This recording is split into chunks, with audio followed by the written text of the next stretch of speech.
Ma première question porte sur le fait que vous êtes romancière, et on se voit pour un roman, poète et cinéaste. Et est-ce que ce serait possible d'expliquer pourquoi ces différentes pratiques artistiques, pourquoi est-ce qu'elles sont complémentaires pour vous, comme des regards différents sur les choses? Puisque, par exemple, il y a cette phrase de Cléo dans le livre, donc de la narratrice, qui dit à propos d'un recueil d'essais sur Cuba, nous en sommes à la préhistoire des genres et les fusionner me procure un grand plaisir.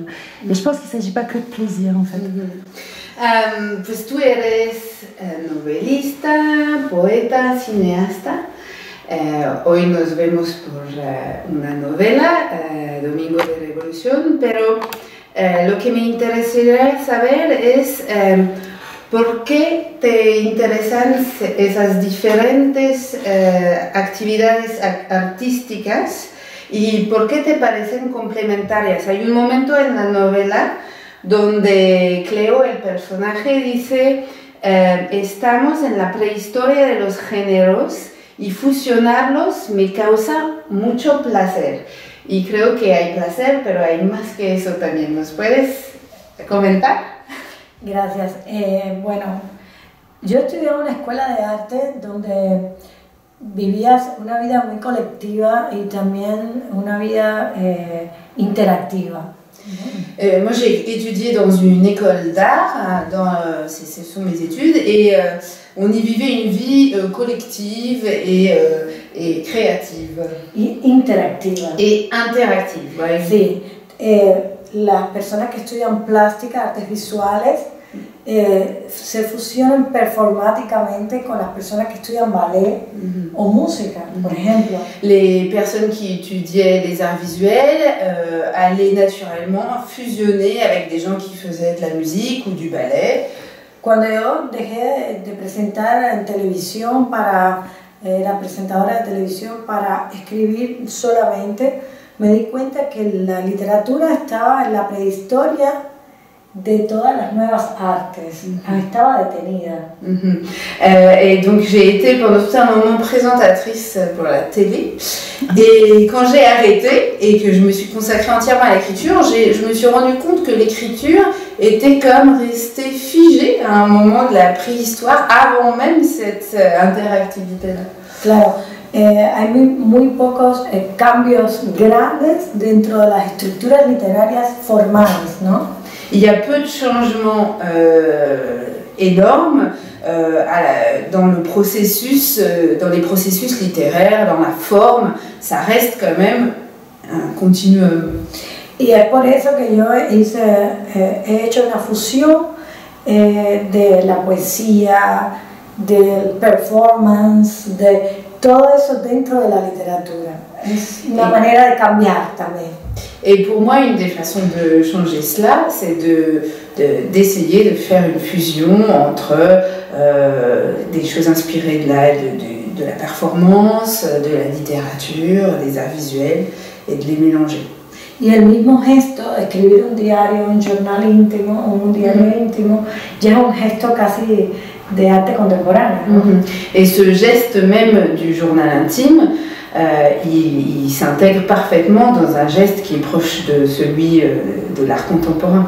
Aunque hay muchas escritoras de diarios, el momento político que yo vivo es una sobreexposición cuando uno escribe un diario, ¿no?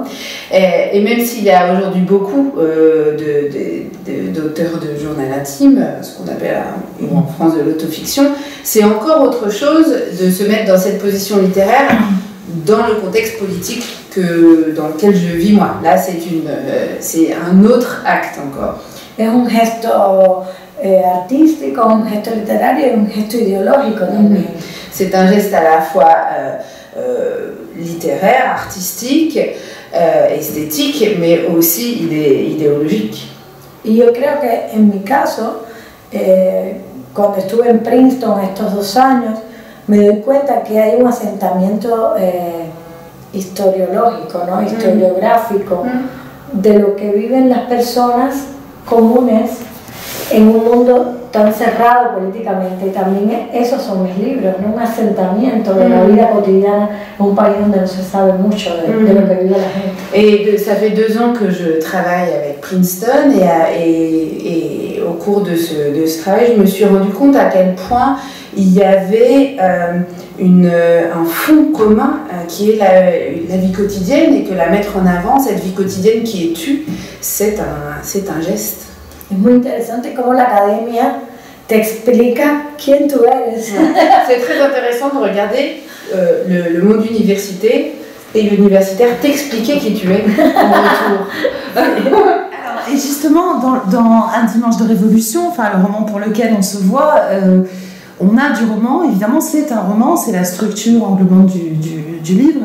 Il y a de la poésie, puisqu'il y a des textes, enfin il y a des poèmes dans le livre et à la fin du livre, et on a le cinéma, évidemment, à travers Geronimo et le film qu'il tourne. Est-ce que pour elle, c'était à la fois une manière de mettre en œuvre tout ce qu'elle vient d'expliquer, enfin là c'est pas la peine de revenir dessus, mais aussi une manière de saisir le réel et les personnages à travers ces différents arts, ces différents genres? Entonces, adentro de Domingo de Revolución hay novela, hay poesía, hay cine a través de la figura de Jerónimo, el actor hollywoodiense, y es también lo que da la estructura muy particular de la narración. Y quería saber si para ti ese gesto que evocamos precedente es solo un gesto como lo explicaste, o también es una manera peculiar de agarrar lo real de esos personajes a través de diferentes puntos de vista. Yo creo que es una construcción visual con muchas capas. De estructura en primer lugar, en segundo lugar de lenguaje, se va abriendo el lenguaje, y luego una especie de pastiche o de caleidoscopio donde todas las piezas parecen que están sueltas, pero terminan siendo una estructura formal, ¿no? Aparentemente una estructura, pero que finalement tiene que cerrar, sinon no entiendes el libro. Je pense qu'on fonctionne par couches, qu'il y a d'abord dans le roman une première strate visuelle, puis il y a la strate du langage et du style qui s'ouvre quasiment à l'infini, et puis la tercera, que al final es como un gran caleidoscopio. Puis ça devient une espèce de dôme kaléidoscopique qui a besoin de se fermer sur lui-même pour que la structure existe et soit compréhensible. Pour moi, c'est ça, le roman, formellement. Y creo que la estructura tiene que parecer, ¿no? Que es casual, pero no es casual. Yo estudio mucho las estructuras. Et pour moi, c'est important que la structure paraisse naturelle.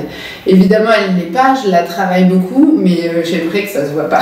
Yo tengo mucho tiempo libre en Cuba, porque Cuba no es un lugar donde hay, no sé, cines de estreno, no hay publicidad, no hay internet. Entonces, yo tengo mucho tiempo para estudiar y cambian mucho las estructuras del proceso.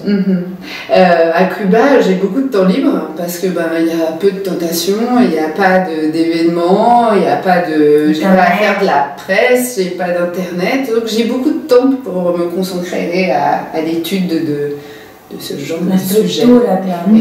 Et la structure, c'est quelque chose qui. Y yo creo que es también como la vida en Cuba, que es una vida muy casual, ¿no? Tiene que parecer eso, que las cosas pasan de una manera casual, como por ejemplo que te toque la puerta un actor de Hollywood.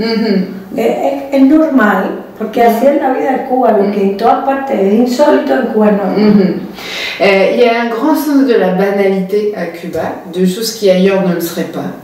Et je voulais aussi rendre ça dans le livre, c'est-à-dire que il peut très bien arriver qu'il y ait des coups à la porte et ce soit un acteur hollywoodien. Ce sont des choses malgré tout banales dans un pays comme Cuba qui serait complètement insolite ailleurs, mais là-bas ça l'est.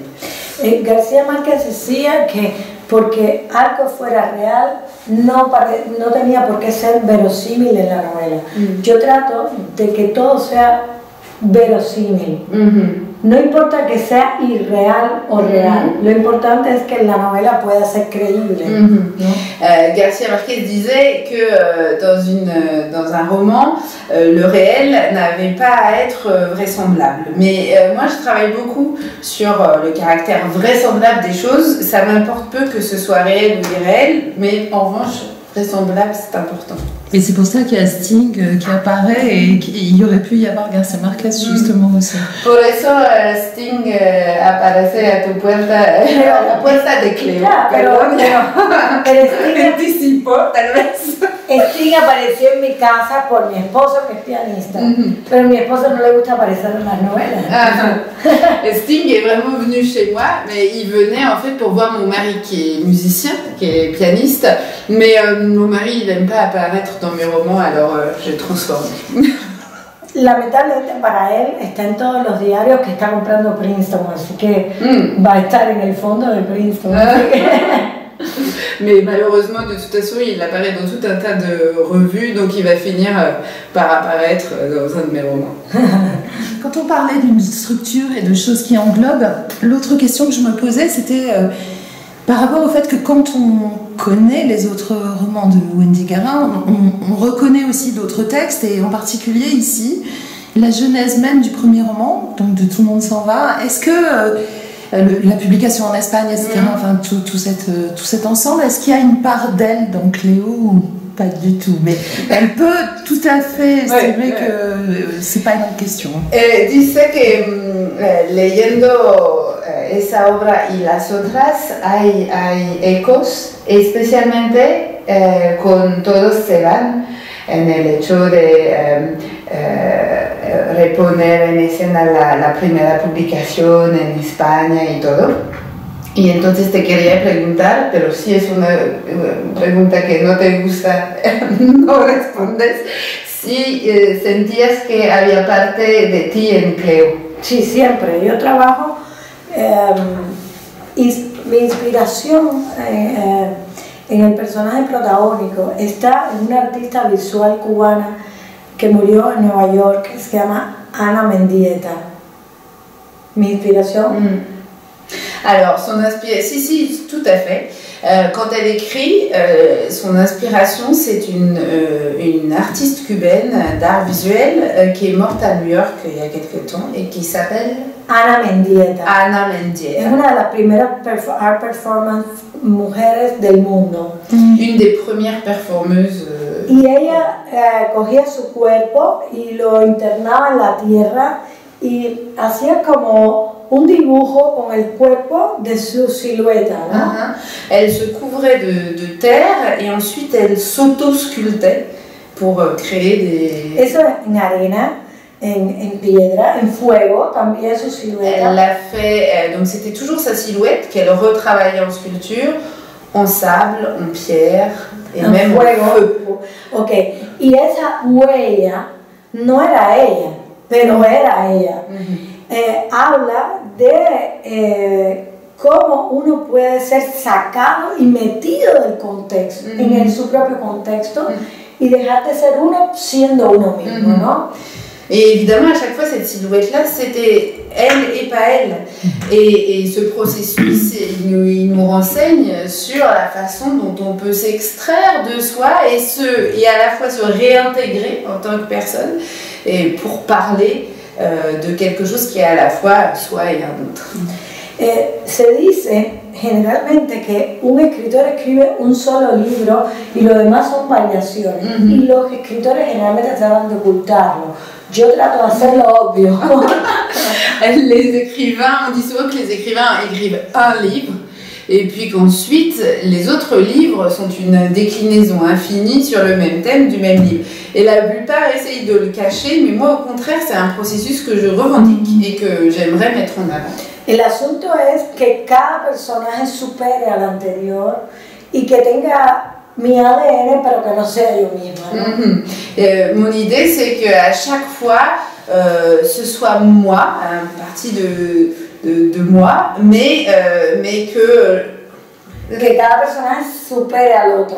Que chaque personnage soit comme une espèce de poupée russe qui prend le dessus sur moi et qui prend le dessus sur le personnage intérieur, mais qui garde une espèce de structure ADN liée à moi. Yo no me considero un intelectual, yo me considero un artista. Y mis bases no están en los grandes escritores cubanos, aunque los admiro, ¿no? Están en las artistas visuales mujeres. Son mi inspiración verdaderamente latinoamericana, las grandes artistas visuales, porque creo que en ese movimiento cinético está la littérature también. Alors, je me considère assez peu comme une intellectuelle et plutôt comme une artiste. J'ai beaucoup d'estime et d'admiration pour les grands écrivains cubains, mais vraiment ma filiation, ce sont les artistes visuels, femmes surtout, latino-américaines, parce que je pense que dans cette espèce de façon d'être, comment on dit, la cinétique de ces mouvements-là, il y a la littérature. Oui, et l'autre question que je pose aussi pour ceux qui vont écouter cet entretien, mais qui ne connaissent pas forcément très précisément la situation à Cuba, Cléo vit quelque chose de très particulier et qui est défini comme une forme de dialogue qui tourne sur soi quand on vit dans une île aussi où il y a une telle censure, où il y a une telle surveillance, etc. Et je cite la page 112, « Est-ce toi ou tes livres qu'on punit ceux qui tuent les auteurs censurés, expatriés ou condamnés à l'ostracisme, c'est l'autophagie. » On finit par se parler à soi-même. Est-ce que c'est une situation qu'elle connaît, qu'elle a connue? Et est-ce que du coup, parler à travers plusieurs arts, c'est une manière de démultiplier le dialogue du coup? Un poco para las personas que no conocen bien la situación en Cuba, y se refiere a una de las páginas de la novela donde dices serás tú o tus libros que tratan de condenar lo que mata a los autores que censuran, expatriados, exiliados o condenados al silencio, es la autofagia, el diálogo con sí mismo. Y hay una estructura en el libro donde Cleo está en un círculo encerrada en la propia isla y en su propia diálogo con sí mismo por la censura. ¿Tú crees que primero tú te sientes sometida a ese tipo de condenación y de experiencia? Es la primera parte de la pregunta. Y la otra es también ese recurso a diferentes estructuras o narrativas y géneros de arte. Es una manera de intentar encontrar brechas para salir de este autodiálogo. Claro. Sí, yo me siento blanco de la censura. El vicepresidente de mi país hace unos meses ha dicho que vamos a censurar y bien, porque todo el mundo en general, el mundo mundial censura y vamos a censurar. Hay un video de él, se llama Díaz-Canel, el señor, y ha dicho abiertamente que censuraría una revista que se llama On Cuba. O sea que no es algo que yo diga. Él lo ha dicho públicamente. Si se edita esto pueden poner sus palabras, están en todas partes. No es algo que yo esté diciendo nuevo, es algo que además habla por sí mismo, porque Reinaldo Arena, Carmen Infante, yo soy la última eslabón de la cadena evolutiva de la censura. Oui, bien sûr, et c'est pas quelque chose que je dis moi. Le vice-président de mon pays a fait une déclaration qui est une vidéo qu'on peut consulter où il dit clairement: le monde entier censure et nous allons continuer à censurer nous aussi. Et donc en ce sens, oui, c'est une expérience pas seulement personnelle, je suis en ce sens au bout d'une chaîne d'auteurs censurés depuis longtemps à Cuba, et c'est la réalité. Pero Mi madre fue censurada, Dulce María Loinás fue censurada, los autores todos que estaban en el exilio se fueron de Cuba huyendo a la censura, todos los autores que están en el exilio muertos o vivos pasaron la censura. Y esta novela es como un gran ballet donde yo uso los registros de muchos autores como Dulce María Loinás, Marilena Cruz Varela, todas las autoras mujeres censuradas. Tiene ambientes de cada una de ellas, momentos de cada una de ellas, que solo sabemos los cubanos. Lo que hay que hacerlo universal, hay que hacerlo grande para que se entienda, ¿no? Ma mère, sa mère qui est une poétesse cubaine, Albi Torres, sí. A été censurée, Dulce María a été censurée. Marilena Cruz Varela. C'est une histoire incessante à Cuba et que il n'y a pas eu de grands auteurs qui n'aient pas à un moment de leur carrière, morts ou vivants, connu les foudres de la censure. Et c'est nous, les Cubains, qui portons cette histoire-là, les auteurs cubains, et qui devons la porter à un niveau universel pour qu'elle soit connue et qu'elle soit grande. Claro, es una interpretación sobre todas estas mujeres en una sola mujer. La pregunta es, ¿cómo es posible que nadie haya escrito sobre esto? Nunca. Ninguna mujer ha escrito una novela sobre la censura femenina en Cuba. Y yo le pedía a Rubén Gallo en Princeton que me buscara si había una novela así. No existe. Et je n'entends pas pourquoi.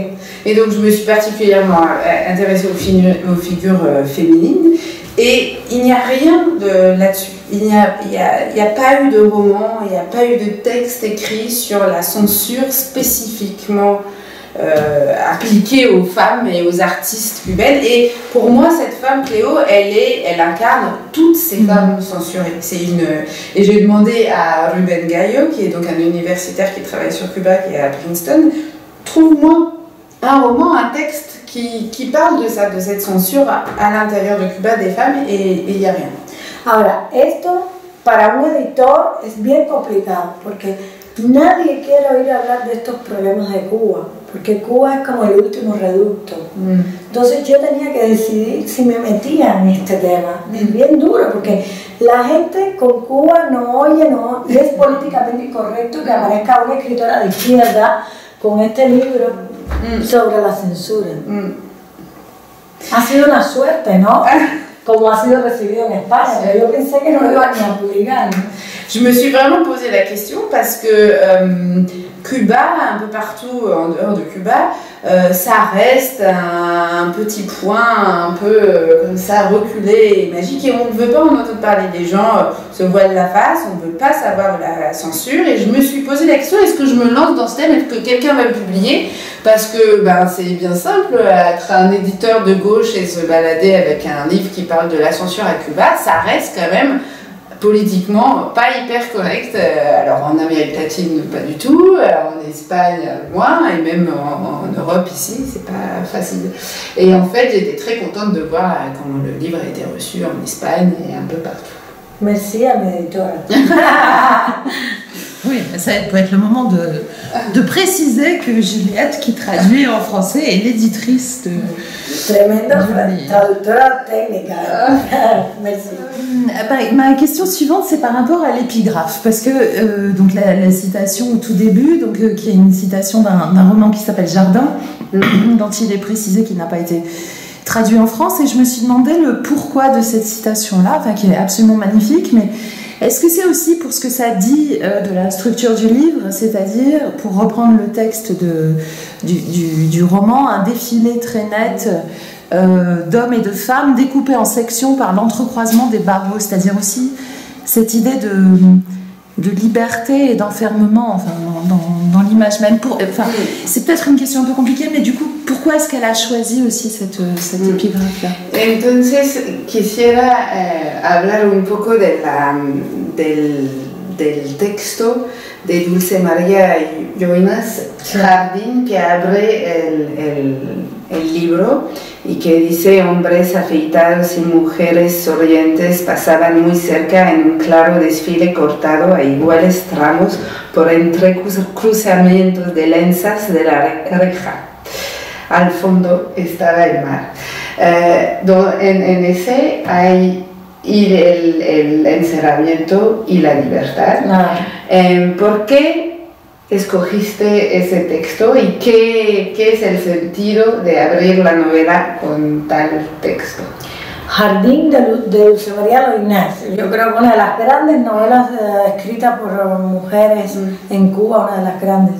Es una novela muy endogámica, hemos usado tú y yo en estos días mucho el término. Una novela de una mujer que vive en su jardín, se alimenta del jardín y el jardín se alimenta de ella, digamos, ¿no? Si quieres me traduciendo porque... ce texte, c'est un texte très important d'une femme cubaine qui n'est pas traduit, no existe en francés. No, no existe. Pero que habla de una... qui parle d'une femme...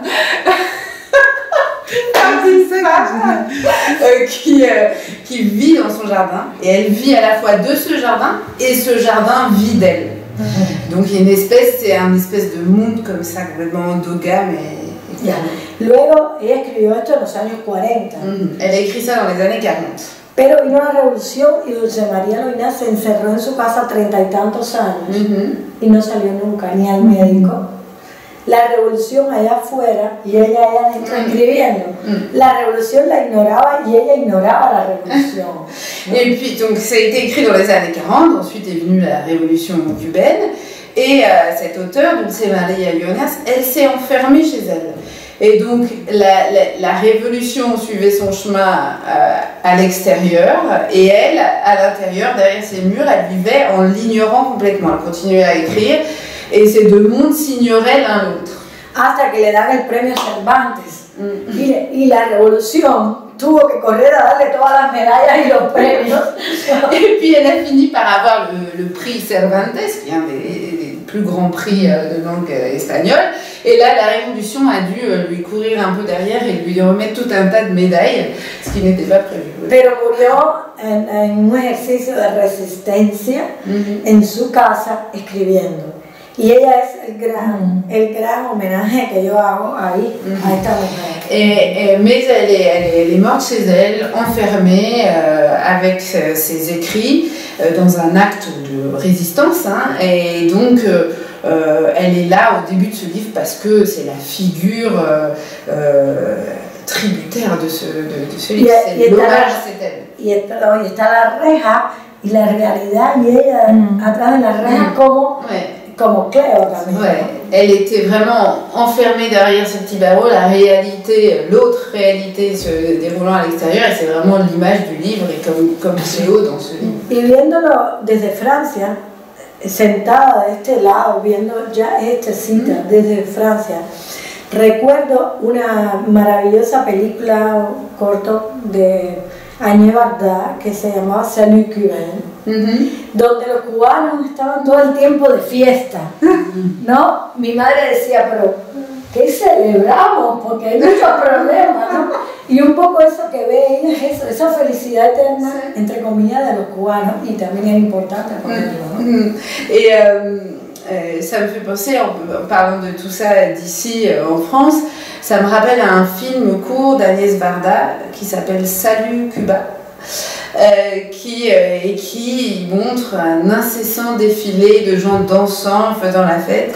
Moi je me rappelle très bien de ma mère disant mais de quoi on fait la fête tout le temps? Pourquoi on fait la fête tout le temps? Il y a vraiment des grands soucis quand même.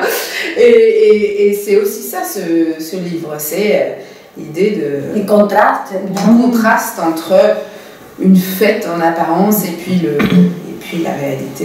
Ouais, bah on le voit à un moment donné dans le livre, quand il y a les Japonais, les touristes japonais qui passent, clairement ils ne voient pas le même Cuba. Comme ça, c'est clair. La escena de los turistas japoneses es para eso.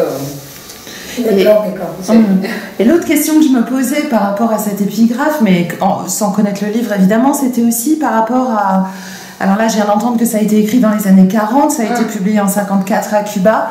Est-ce que c'est pas une manière aussi de dire une permanence de cette insularité ou du climat politique, puisque dans le livre, elle parle aussi de ces maisons qui pourraient être dans les années 40, 50, 60, et d'une forme de mystère intemporel de Cuba. Est-ce que c'était une manière de dire ça? Era también para ti, porque el libro de Dulce María es anterior a la revolución y se publicó en 54 en otro Cuba. No, yo pienso que Cuba tuvo la revolución porque como éramos los cubanos. Ah, sí, yo pero es el sentido y entonces quería saber si poner esa cita era también una manera de decir que había un tipo de permanencia en esa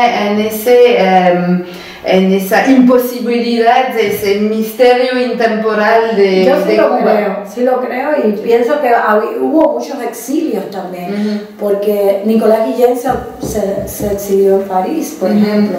Yo creo que Cuba ha sido un país muy difícil. El matrimonio entre la literatura cubana y los gobiernos cubanos han sido bien difíciles.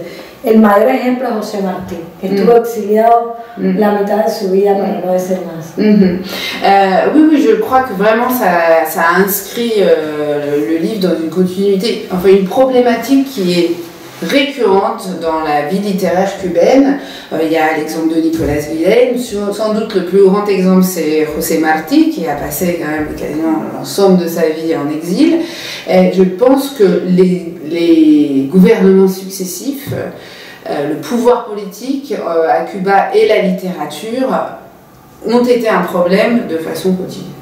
Un músico, un jazzista, no dice claramente las cosas. Pero un escritor es un narrador deportivo. Un musicien, un pianiste, ça dit les choses différemment. Mais un écrivain, c'est un sportif de la narration. Il va au but. Et alors, justement, on parle d'une espèce de permanence, mais en même temps, dans le roman, il y a cette mention de l'actualité récente de l'île, le discours d'Obama et Raúl Castro, l'ouverture de l'île aux États-Unis, mais aussi la mort de García Márquez dans un autre genre. Est-ce que c'était important aussi d'inscrire le livre dans ce roman, dans ce moment juste avant l'écriture, en fait, puisqu'il a été publié en 2016 à Cuba d'ailleurs, je ne sais pas. Non, en Espagne, hein, c'est ça? Oui, j'imagine. Et donc là, on est en 2014 en fait. Et donc, pourquoi cette actualité, cette importance aussi de l'actualité?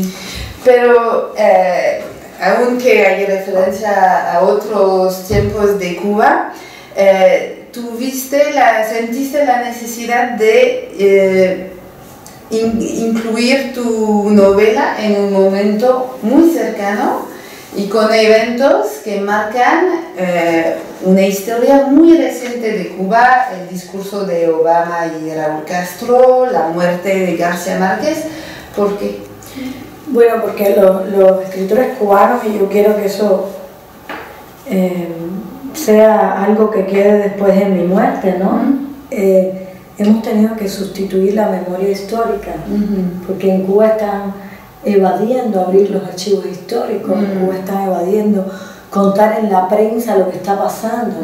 Y es, yo creo, mi responsabilidad social no es salir a matar a nadie, ni salir a gritar nada, sino a sentar la vida real de un ciudadano normal que nunca sale en los periódicos ni van a decirlo a nivel de la memoria histórica, se va a decir pronto, ¿no?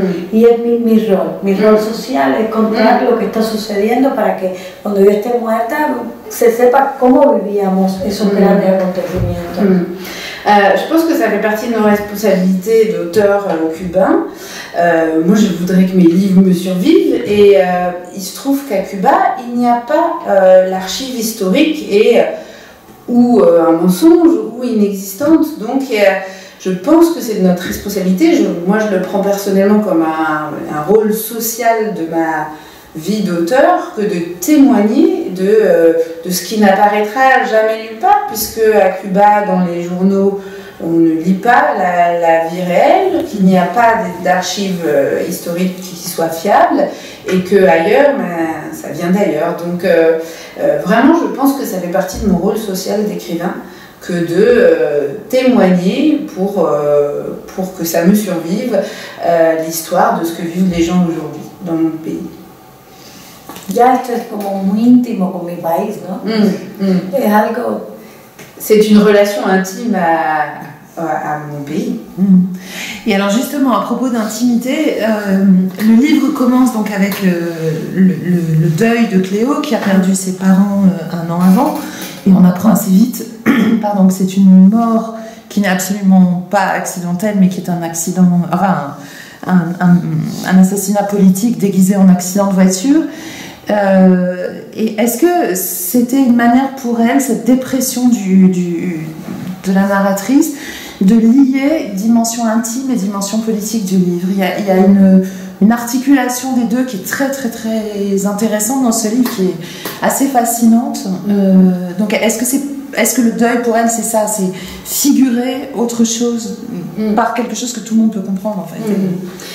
Al principio de la novela hay un duelo, acaba de perder a sus padres la narradora y la vemos en una situación de depresión, hay una descripción muy íntima de su dolor. Y le parece una estructura muy interesante y como una manera de articular lo íntimo y lo político, su manera de enfrentar eso. ¿Lo puedes comentar un poco? Esa manera de proceder. Claro, uno de los métodos políticos cubanos de estos últimos 60 años es meter la mano en la intimidad. Si quieres, une des façons de procéder du régime depuis 70 ans, une des façons de procéder dans la répression, c'est d'infiltrer l'intime. C'est vraiment... Hay tres ejemplos que puedo poner porque yo no soy... Mis graves problemas con la sociedad cubana yo la resuelvo desde adentro. Pero hablar de fenómenos sí hay que hablarlo con ejemplos puntuales, ¿no? Je vais donner des exemples parce que bon, moi je vois très bien ce que c'est depuis l'intérieur de Cuba, mais je pense que des exemples qui illustrent ce que je veux dire, c'est important. Por ejemplo, durante la guerra de Angola, donde los cubanos combatían, si alguna de las dos personas de un matrimonio, el que estaba en Angola o el que esperaba en Cuba, era infiel, el Estado enviaba unos sobres amarillos a una de las dos personas con la foto de la infidelidad. Le quitaban el carnet del partido y las parejas se separaban.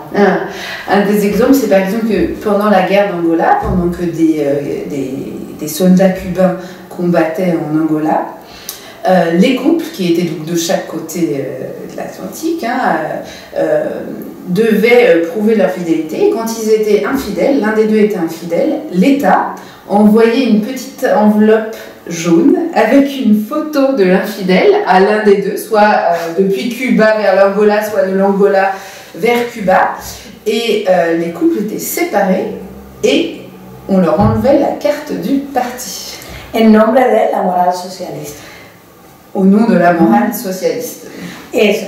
Segundo ejemplo, si alguien, una familia se veía separada porque el padre de familia, médico, se asilaba en París, se quedaba en París, se revisaban todas las cartas de lado a lado y se tomaba el teléfono de manera que nunca tuviera comunicación ni intimidad a nivel de distancia con esa familia, con la persona que se asilaba. Et si, disons, un médecin parvenait à s'exiler à Paris, un médecin cubain, on s'assurait que l'ensemble de la correspondance de la famille soit dépiautée et aussi de priver la famille à Cuba de téléphone pour être certaine que plus jamais il n'y ait de contact avec le traître. Si alguien, tercer ejemplo, si una mujer, por ejemplo, cubana, se enamora de un diplomático extranjero, esa persona vive acosada de micrófonos, de teléfonos tomados y tu intimidad empieza a ser pública en el servicio secreto cubano, ¿no? Et un troisième exemple, c'est si une femme, par exemple, a une relation avec un homme du corps diplomatique et étranger, elle peut être sûre que sa vie entière devient un espèce de paysage de micro et que l'ensemble de son intimité va être de toute façon scanné, filtré et rendu public d'une certaine façon, puisque en tout cas public aux yeux et aux oreilles des services de renseignement. Con lo cual la muerte de los padres de esta muchacha empieza a ser una razón de Estado. Y ellos no la dejan llorar, no la dejan dormir, no la dejan estar encerrada porque necesitan saber que ella no va a hacer nada con esa muerte. ¿No? Et du coup, la mort des parents de cette jeune femme devient une raison d'État parce que on la harcèle, on essaye de savoir si elle va faire quelque chose de cette mort. Et c'est là que commence l'histoire. Entonces, a partir de ahí empieza la revisión de la vida interior de esta niña por la seguridad del Estado. Y es por eso que yo creo que la novela es una gran revisión del Estado y de ella misma, de por qué me observan mi vida si soy una persona simple. Las razones están en la novela después, ¿no? Sí. Et donc, à partir de ce point-là, il va avoir une espèce de dissection par les services de renseignement de la vie de cette jeune femme qui, elle, ne comprend pas pourquoi elle est soumise à tel régime puisqu'elle se sent quelqu'un de tout à fait banal. Et on ne doit pas révéler ce qui se passe ensuite dans le roman, mais c'est une des clés de l'intrigue. C'est justement cette espèce de révision, de fouille en fait, et de ce qu'est l'État cubain et de la vie de ce personnage. Yo considero que nunca en 46 años que tengo he vivido en Cuba con intimidad. Moi je considère que ça fait 46 ans que je vis à Cuba et que je n'ai jamais eu une vie où mon intimité soit respectée.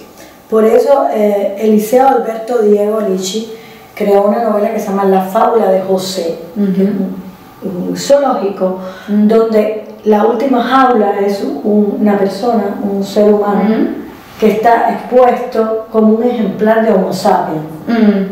Él lo ha planteado así. ¿Es en dónde es? En un libro de Eliseo Diego Hijo que habla de un Homo sapiens expuesto. Es el último animal que aparece en el zoológico. Un preso que le pide, bueno, te quedas en prisión o vas a ser expuesto, y lo exponen como, yo creo que es una gran metáfora de nuestra vida. Il y a une fable d'un grand auteur cubain qui retrace comme ça des images d'animaux.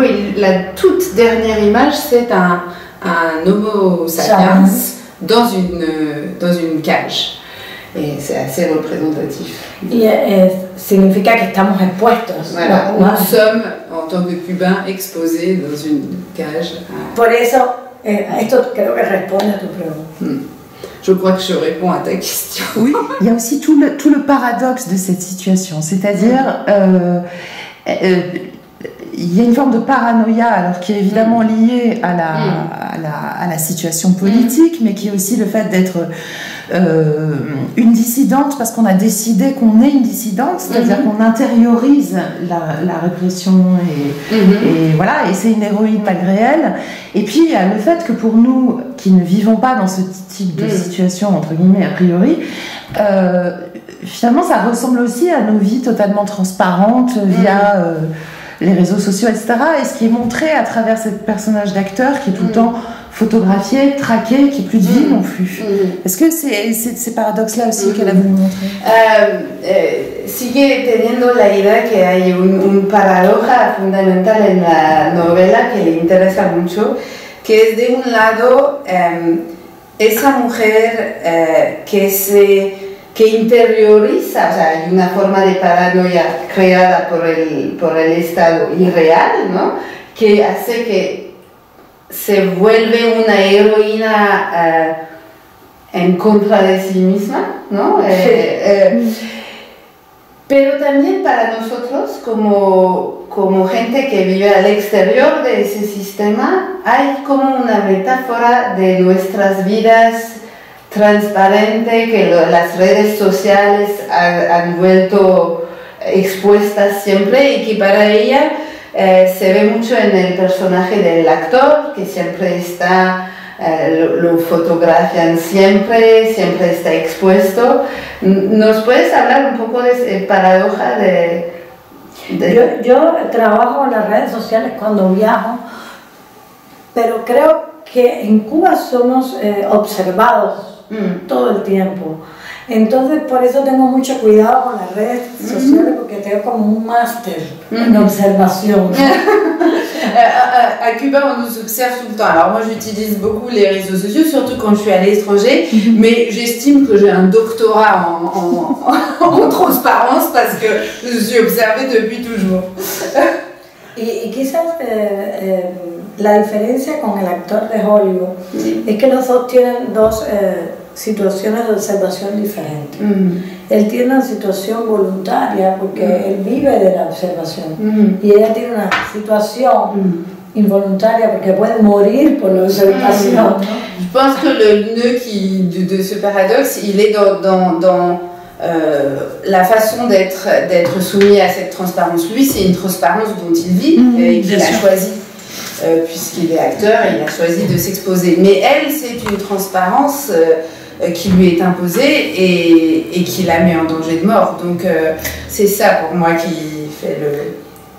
Oui, mais en même temps, moi j'ai trouvé qu'il y avait, ça je comprends bien et je ne minimise pas du tout à quel point c'est compliqué à Cuba, mais ce que je veux dire c'est qu'il y a aussi le fait que ces personnages tous sont scindés, c'est-à-dire il y a l'image qu'ils donnent et ce qu'ils sont en réalité.